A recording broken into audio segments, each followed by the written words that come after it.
நான் சொல்றத நீ கேட்க மாட்டியா? கேட்க மாட்டேன். நீங்க மனசு மாறினா எல்லாருக்கும் நல்லது. இந்த வீட்டுக்குள்ள இனிமே இவன் காலடி எடுத்து வச்சா கூட துப்பாக்கியால சுட்டு தள்ளிடுவேன்.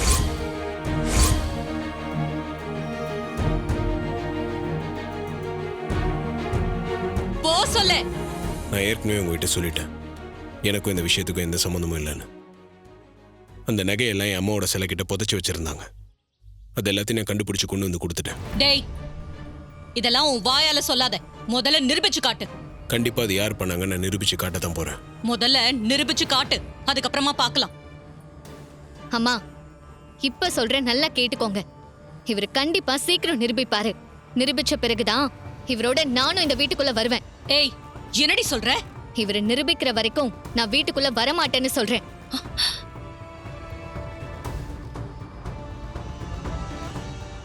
அது வரைக்கும் பச்சை தண்ணி கூட என் பல்லுல படாது.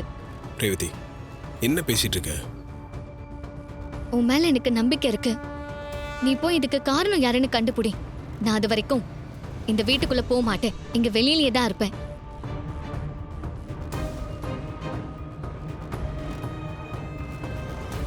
ஏய், இது பாரு, தேவையில்லாம சபதம் எல்லாம் போட்டுக்கிட்டு இருக்காத.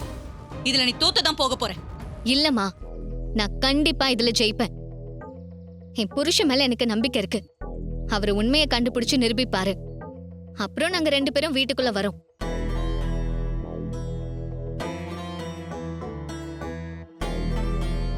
அம்மா ரேவதி, மாப்பிள்ளை மேல எனக்கு நம்பிக்கை இருக்குமா?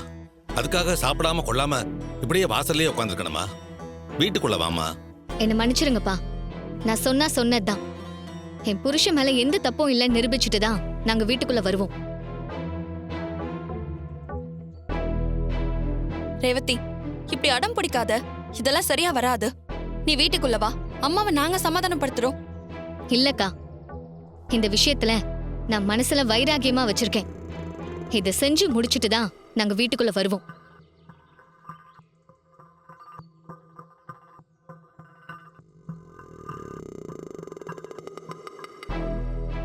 ஆமா, நான் போயிட்டு வந்துடுறேன்.